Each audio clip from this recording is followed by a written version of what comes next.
First and foremost, thank you all for being here and welcome to the MCSC November meeting. This is, for those of you who attend regularly, this is a little bit different than our regular meetings, of course. We're very fortunate to be joined by some of our elected officials, which Shannon will introduce in just a moment. I just want to take a second to introduce everybody, welcome everybody, and thank those that assisted in making this a great event this morning.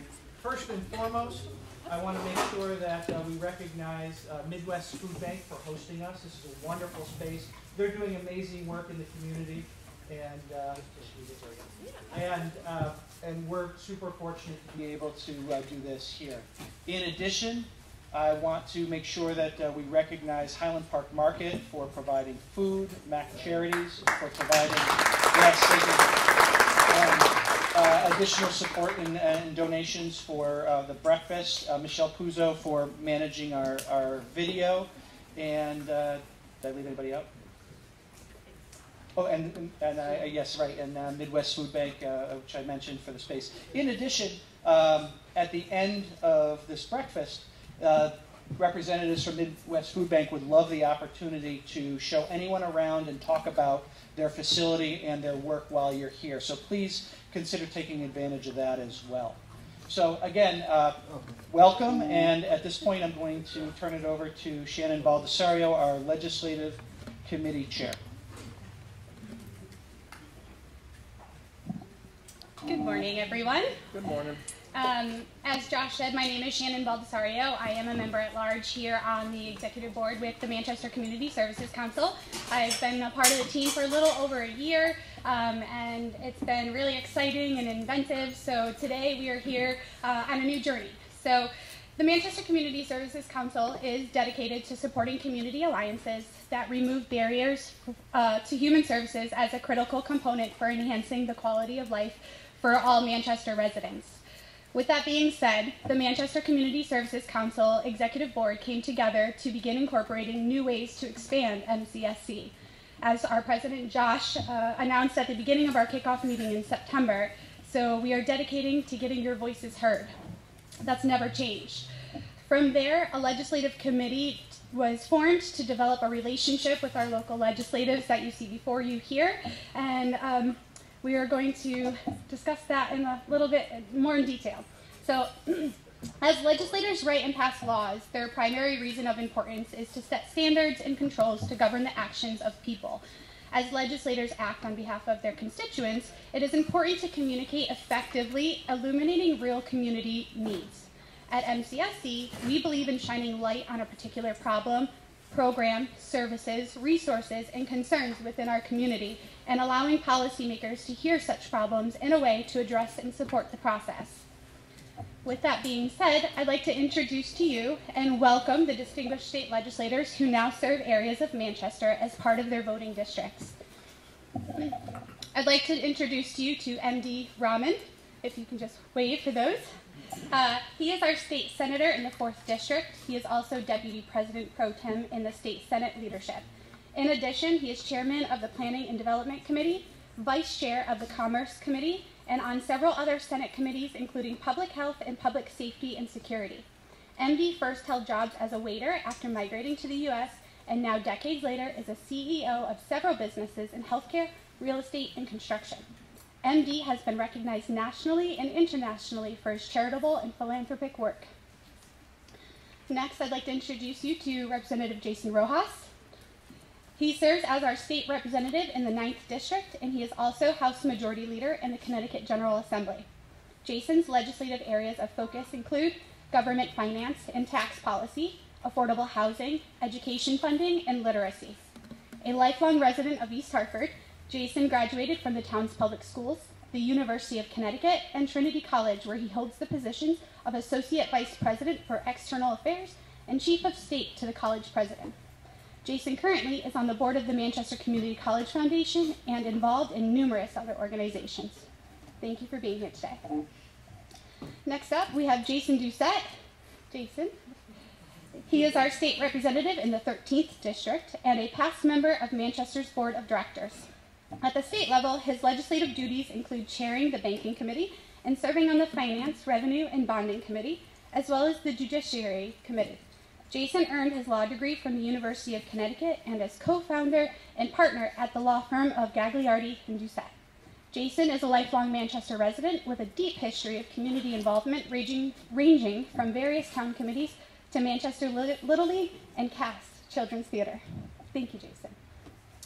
And next we have Representative Jeff Luxenberg. Thank you for being here today.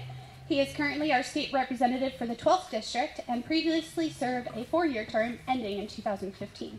He is an active member of the State Legislators' Appropriations, General Law, and Judiciary Committees. Jeff's Manchester constituents were hard hit by the issue of crumbling foundations, and he was instrumental in passing legislation to broaden program benefits. He also helped create the state's Earned Income Tax Credit to help working-class families. Jeff is a past member of Manchester's Board of Education and served on the Commission for Elderly Services and People with Disabilities for the town of Manchester. He is also a prior MAC Charities employee. So thank you to all 4 of you for being here today.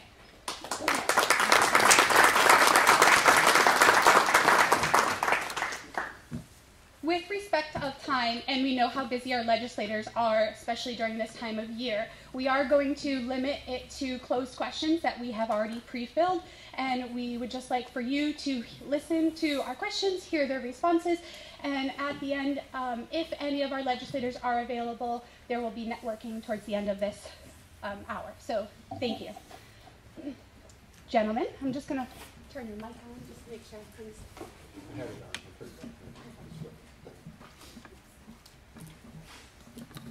They're going to have to fight over the microphone, you guys, okay? So there's only one. The senator will talk.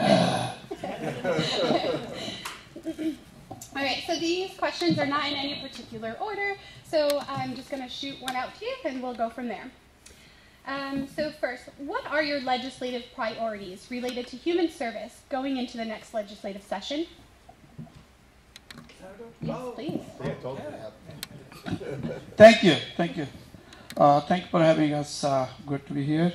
My first priority will be I'm keeping on public health, education, accessible and affordable in Connecticut. Education is the backbone of any community and any nations.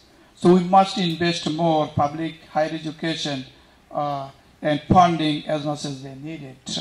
Of course, also education also bring you out from the poverty.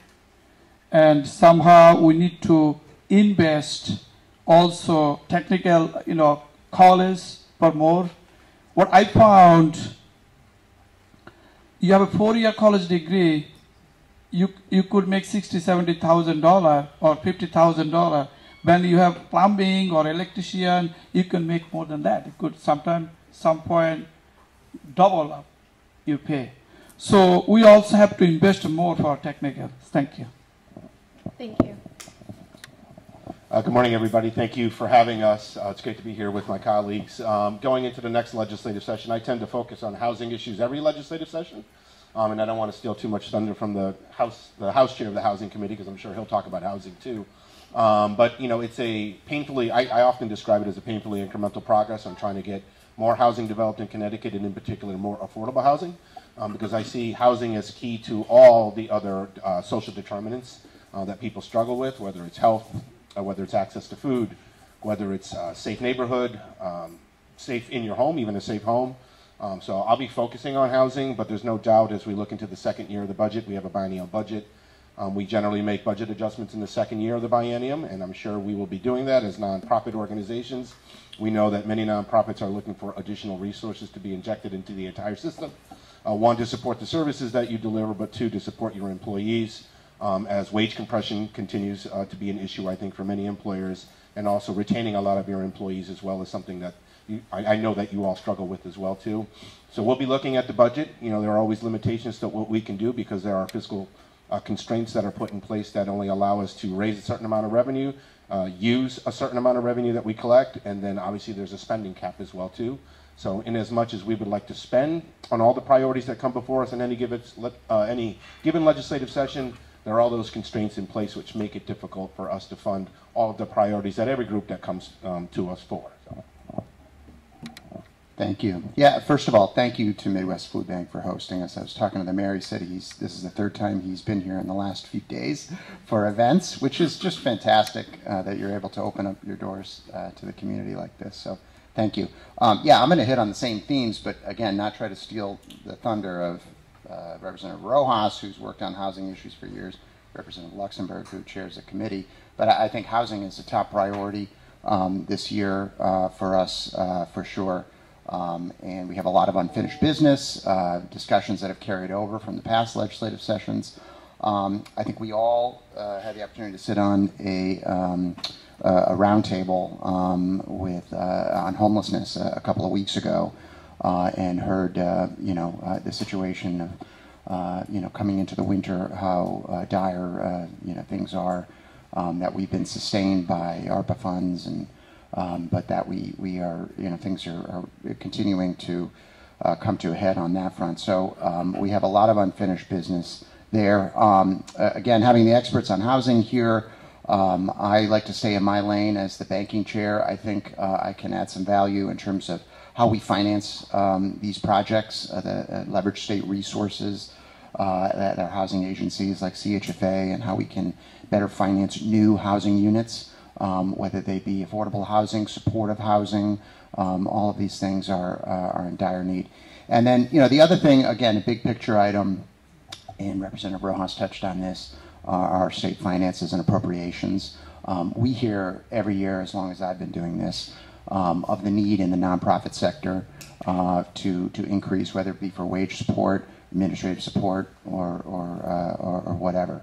And every year we have this push and pull and tug of war about how we can shake new funding loose. We have the constraints of our fiscal restraints that were instituted some years ago. I count myself, and I won't speak for my colleagues, as one of legislators who are starting to question that. Whether or not there are some reforms to be made to those reforms that can, be made to benefit and shake some of those funds loose for our nonprofit sector, because it's so vitally important to do so. So that's we've got our work cut out for us, I think, this for sure. Thanks, Jason. I think my colleagues covered covered a lot of the housing ground, but. As function of being the House Chair of the Housing Committee, that's which is a great honor and also a great responsibility. That's my focus. Certainly looking at ways to prevent homelessness, since we've seen massive increases in people experiencing homelessness as well as housing insecurity over the last few years, and we seem to have some bipartisan support around potentially doing more in that area to help the folks in Manchester and throughout the state of Connecticut that frankly are most in need of government to step in and partner with the nonprofit community to provide that support. But also looking at sort of opening the door to more creative policy solutions to incentivize the production of affordable housing, which will help with homelessness, but also help with the terrible, terrible rent burden and cost of housing that is really actually impacting everybody in the state of Connecticut in one way or another. So those are just a few of my priorities, but I'm most grateful to be here to hear what your priorities are, and hopefully the team up here can do a good job of answering your questions. So. Thank you. Jeff, I'm going to ask you to please hold the mic, because this next question, you touched on it, so I'm going to have you start it. So where do you stand in regard to proposed bill 5448? You spoke on housing and homelessness. So this bill that is in committee, bill 5448, is an act concerning homelessness and low-income housing accessibility. And what steps are you willing to take to see it pass? Yeah, thanks for that question. So that bill was actually introduced by our colleague in the House, Representative David Michel of Stamford, and it was introduced actually earlier in the year when we were in the legislative session, and it was referred to the Housing Committee. Interestingly, it was a one-sentence bill that just said, you know, basically help us with homelessness and affordable housing.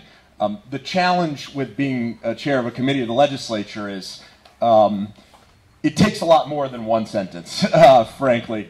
And so what we did was we met with the nonprofit community that was focused on homelessness, and they actually had a proposal to rescue the homeless response system, which included a variety of policy changes, but also included request for $50 million as sort of the cost. We were able to get that voted in a bipartisan fashion, unanimously out of committee, and we ultimately ended up with $5 million in terms of an increase to nonprofit, an increase in addressing the problem of homelessness, which in some ways was a success because it demonstrated the state's understanding that homelessness was on the rise and that the costs to address it were also rising. And in another way, it was a failure because if the nonprofit community thinks it's going to cost $50 million to solve the problem and they only get $5 million out of the budget process, I think there could be an understandable disappointment about that. So, but it's kind of a good lesson of sort of some of the larger challenges we face as legislators. There are so many important priorities that come before us, and the requests versus the resources that exist. We're not like the federal government, I guess, contextually, where if there's a problem, they can print money or they can run deficits. The state government has to have a balanced budget, and so when the requests that come in exceed what we have by tenfold or 100-fold or 1,000-fold, sometimes even what may feel like a small increase, $5 million more for homelessness, contextually is actually a big victory. So having said that, I think we're going to look to build upon that incremental, admittedly incremental progress, but we're also looking at not just dollars, but how can we actually make the system work better. And sometimes that means more funding for 211, which is one of sort of the starting points of the system. Other times that means nonprofits, figuring out how to incentivize the nonprofit community to collaborate better through support for the cans. There's just so much there. I could talk to you for hours and hours and hours about how to improve our homelessness system. But I think the idea that the representative had that introduced that bill is, with one sentence, is there's just so much more to it than that, and we're going to continue to work on it. Thank you. Just to add some context to that, in the beginning of it, the first year of the biennium, there are about 3,000 bills that are proposed by legislators.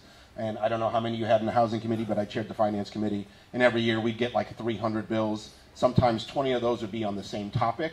So that's why we don't take up every bill necessarily. Right. So there was still a lot of work done on housing, even though Representative Michelle's bill wasn't set for a public hearing or came to a vote. It doesn't mean that we didn't do anything. And to the point about the $5 million, that doesn't include lots of other funding programs that are within agencies dealing with housing issues, or the $900 million that we did authorize in bonding for housing projects. So while the $5 million seems little, to your point about contextualizing it, there were a lot of investments made in housing, whether it's housing choice vouchers, RAP certificates, lots of other funding streams going along it, which makes it a little bit more complicated to understand exactly what it is we're doing on the topic of housing, because because the programs are so vast and they cut across agencies. It's often difficult to get a clear picture of what we actually did accomplish in the last legislative session.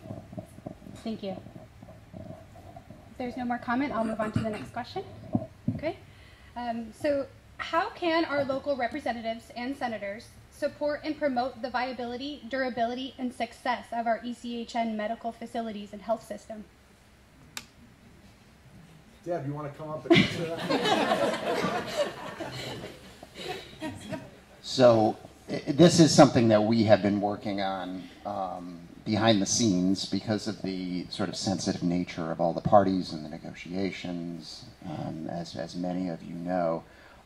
But I do want to let you know that we have been closely tuned into this issue. with the assistance of Dr. Senator Anwar as well, who's a great asset to our delegation, really, even though he's technically over in South Windsor, but we count him as a member of our delegation. I think we had a productive meeting with the governor. We've been in constant communication with the administration. I have had some communication with the Office of Health Strategy, which has the responsibility of reviewing the whole transaction as part of the what's called the Certificate of Need process. The Certificate of Need process is hopelessly cumbersome. And talk about reform, there's that word again. Another thing that I'd certainly like to look at, and this is not the first time it's been looked at, is overhauling that Certificate of Need process, so nobody has to go through this long, arduous approval that we've waited to see with this transaction. It's been very frustrating for me. I know for Deb, and for those of you who are involved at ECHN, it's been a long, arduous process. But I think we see some light at the tunnel. We've impressed upon, I know, the governor and anyone else in the administration who is able to listen to us, the importance of our hospital for the community, both hospitals for our community. Waterbury Hospital is also sort of hanging in limbo as well, and they have sort of a unique set of needs and circumstances as well, slightly different than ours, but are they in the same boat as well. So I'm hopeful we're going to see some light at the end of the tunnel, and that when we convene here next year, that we have hope that the future will be much brighter for Manchester and Rockville Hospital, and I'm sure others have other thoughts on the matter. Yeah, no, I just wanted to hit on the Certificate of Need process. If you're not familiar with it, is incredibly complicated, and I think it cuts both ways. I'm sure on the administration side, they see it as overly burdensome and really slow. On the other side of it, for the consumer part of it, right, there have been instances in which hospitals have tried to reduce services across the state, and they also have to go through that Certificate of Need process. In many cases, we're trying to protect access to actual health care, depending on where you are in the state. We have the benefit of having Manchester, not being too far from Hartford, but if you get up into Northwest Connecticut or Northeast Connecticut, it's much more difficult to access health care because they don't have the kind of system that we have here in place. So, for years there have been talk about reforming the CON process. I don't know that anybody's come up with a really viable compromise on that. I'm sure there will be lots of discussions to your first question about what might be happening in the next legislative session. My guess is that the Public Health Committee will look at the Certificate of Need process. This is a private transaction. I think it raises some serious questions about whether for-profit, private equity type organizations should be involved in providing health care. Clearly, their goal is not to provide health care. Their goal was to make money. And they did that at the expense of Manchester Memorial Hospital, at the expense of Rockville, at the expense of Waterbury. And that raises some serious questions for us about what level of intervention should state government have in a private transaction, and determining whether a for-profit entity should be in the business of delivering health care. In terms of supporting the actual deal, we know that there's been a request perhaps for some intervention by the state to put some money on the table to help mitigate some of the losses that have taken place because of the cybersecurity attack and because a private equity firm really gutted the hospital system. And there are some possible solutions for us because a big chunk of the debt that's there is the provider tax. A significant amount of it is a provider tax, so that's a role that the state is playing in terms of possibly forgiving some of that revenue if we do determine that there is a need to have fiscal, to have the state participate fiscally in trying to make sure that deal happens. But I know that all the parties that are at the table negotiating, we are not subject to that negotiation, nor should we. And I want to hope that they're making significant progress on making that deal happen, but certainly as a legislature, we stand ready to intervene when we need to, once we figure out exactly where this deal is. Thank you. Obviously, we are working all as a team. Number of meetings we had with the governor also about the under current ownership. They took over $1.2 billion loan, and then they failed they're the top executive, they took $500 million paycheck. And now they are filing for the bankruptcy, pretty much. And then they also sold their land, another real estate company, then leased from them $30 million. So I'm also, 2 weeks ago said the article, opened the investigation at Attorney General office. There is quality care compromise, should prosecute it. And good news is we are pushing Yale New Haven Hospital to take over, and from profit to the non-profit. I think that's also good news for our community. Thank you. I guess I'll be brief. I think my majority leader, Representative Rojas, covered probably most of what I was going to say. But I do think, listen, I think the people at this table understand that this is the largest employer in the town of Manchester, and so, as we're grappling with a very difficult situation, I think what people here are thinking about is, how can we, A, protect people's jobs in our community, and B, get to a result that is going to get us the highest quality of care. And honestly, B should have been A. I mean, that's really the focus, is quality of care. I believe that ultimately Yale New Haven owning the hospital is going to get us to a better quality of care. How we get there, I think the majority leader kind of outlined is not entirely in our hands from a process standpoint. But I think we care about the quality of care, and to the degree that there are things that haven't been mentioned yet, I think one thing that this legislature needs to look at in this upcoming legislative session and in every legislative session is some reforms we can make on the insurance side, which is, I think, one of the only things that wasn't mentioned, and how some of our insurance practices in the arena of healthcare make life harder for patients, doctors, nurses, hospital administration, and every other sort of part of the continuum of care, or the healthcare spectrum. So I think some reforms on the insurance side might also be worth considering. Thank you. For the safety, I died. I don't need a microphone. I have a great voice, guys. Oh, thank you. For the safety of time, I'm going to ask just one last question, and then for those of you that like to stick around, we will have networking for the last 15 minutes. And please, for any of you that are allowed, I know 2 of you do have to get out of here, but again, just Midwest is willing to do a tour at the end as well, so if you'd like to stick around for that, please do.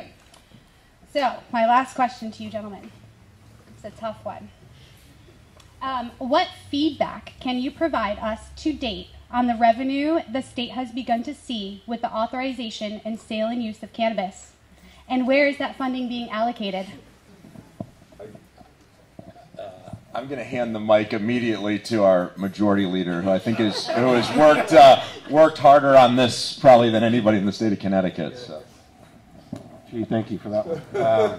No, and just to note, Representative Curry is not here, but he had a standing health appointment that prevented him from being here, so he certainly sends his regrets for not being here. But yeah, you listen, we're not even a year into having the adult use cannabis marketplace in place, but there are revenues that are coming in. I was a lead negotiator on the cannabis legalization bill, which is why I think Representative Luxenberg is deferring to me.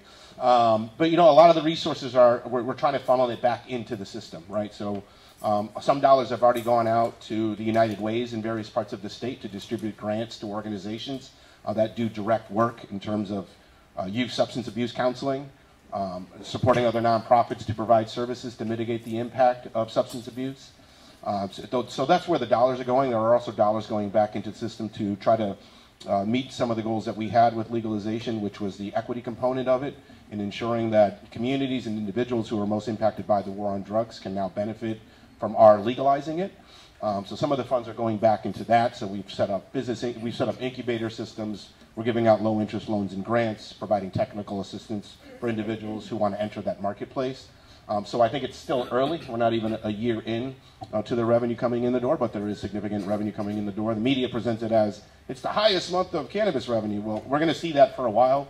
At some point, the marketplace will mature. There'll be a leveling off of that revenue that comes in.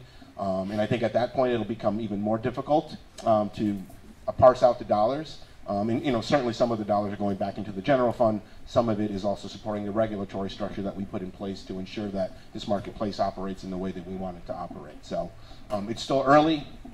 I don't know that the sky has fallen the way that people suggested it might fall when we did legalize. Maybe some of you have been to a dispensary. It's interesting to go to one. They look like a bank. They look like a jewelry store. They're very nice. People from all walks of life who are going there, who are adults, and making an informed decision to participate in the use of regulated cannabis, knowing that that cannabis has been tested, and there's nothing foreign in there, that they're not going out into the unregulated marketplace and putting themselves at risk of either being a victim of crime or getting arrested for doing something that we wouldn't think twice about when you leave the package store and go home to drink alcohol. So I think that's where we are right now, but a lot more work to be done. When we were negotiating the bill, I said we'll probably be making changes to the law for the next 5 to 10 years. And that has already come true because we made some updates to the legislation last session, and I'm sure we will again with legislative sessions to come. Something to add. I think we will see a leveling off. I think the state of Massachusetts has seen a significant leveling off. They were the early one in the region to legalize recreational cannabis, and I think they've seen that market kind of cool down. So I would frankly expect to see the same here in Connecticut. That there are revenues coming in, but the senator and I were at a meeting in Glastonbury last week with some farmers who were affected by this year's floods, and some of whom lost everything, their entire crop for the year. And the topic there was, relief and assistance for our farmers, which is a fantastic thing to talk about, of course. Not the circumstance, but being able to assist our farmers. And someone at the meeting made this, well, all this money coming in with cannabis, why don't you give it back to us, the farmers who are actually, trying to grow crops here in Connecticut, and it's an agricultural business, right? And we should federal. But I mention that just because it's I think there's a lot of competing interests for that revenue, which is not going to be as significant. I think I'm just to say that we should be cautious about that, about thinking that there's going to be a huge pot of money there at the end of the rainbow for us. Again, brings me back to our budget situation in general, our fiscal restraints that we have. I think we're going to have to, and we may, with the economy always uncertain, especially in the interest rate environment, the war in Israel, everything else going on in the world. We may find ourselves in a situation where we're dipping into our rainy day fund, and we're going to be having a larger conversation about what we need to do to make sure that the nonprofit sector is supported, and those who need the assistance the most are getting it. So I think that's going to be part of a larger conversation that we're having over the next year. Yeah, no, I did. When you use two words, caution and restraint, in terms of the cannabis marketplace, we learned a lot of lessons from watching Massachusetts. It helped to be the 19th state that legalized, as opposed to being the first, because what we did was spend a lot of time looking at a lot of lessons learned from what other states did. In the challenge with Massachusetts, it's that they have 400 dispensaries. And when you have that many dispensaries, it really reduces the overall value of the cannabis that is produced. And what we saw in California when they gave out too many licenses was that there was just too much product out there in the marketplace. They couldn't sell it legally. What ends up happening, it goes back into the unregulated marketplace. So there's been a lot of criticism out there about us being too slow and giving out too few licenses. I want you to know it's intentional, because we're really trying to ensure equilibrium in terms of supply and demand, and ensuring that we don't make the same mistakes that even Massachusetts did. They're already starting to see dispensaries close because there's just too much capacity out there, which is why we're taking this very slow and intentional approach. I think just briefly, I think one of the interesting questions for the legislature is sort of, as that revenue comes in, what is the right breakdown of how it gets allocated? What percentage should go into sort of looking at promoting small businesses with an equity lens for communities that were impacted by the war on drugs. What percentage should go into sort of drug treatment, drug prevention, particularly as it relates to young people in the state? What percentage should just go into the general fund so that maybe the homeless response system can get more than 10% of what they want, right? I mean, those are kind of the really sort of weighty questions I think that we have to consider, and that, candidly, I think we'd love to have your input on as we continue to sort of figure out how to handle not just this source of revenue, but also, the larger state budget. So. Thank you very much, gentlemen. I thought that was going to be an easier question to answer, but I appreciate that. So that concludes our preset questions that we have for you today due to timing. So on behalf of the Manchester Community Services Board and all of the folks sitting here today listening to you, I'd like to thank you very much for your time and your responses, and we look forward to hosting and seeing you all in the future. Thank you. And a special thank you to Shannon for moderating. I think this went very well. And I'll just pass on to you gentlemen as well. We meet monthly, and you're always welcome to join us. Every month it's a new topic about something human services related, something community focused, and we'd love to have your input in the future if you'd like to join us for any of those as well. So just one more thing before we break up into networking. I just want to make everybody aware of a bit of a leadership change with MCSC. I will be moving on to another career starting very soon, and unfortunately I have to step down as your president. It's been a great opportunity for me. I very much enjoyed leading this group, and fortunately for all of you, we have an amazing person to take over leadership of MCSC, who I'd like to introduce you to now if you don't know her already. She is the Director of Community Outreach for ECHN, Kimberly Forbes.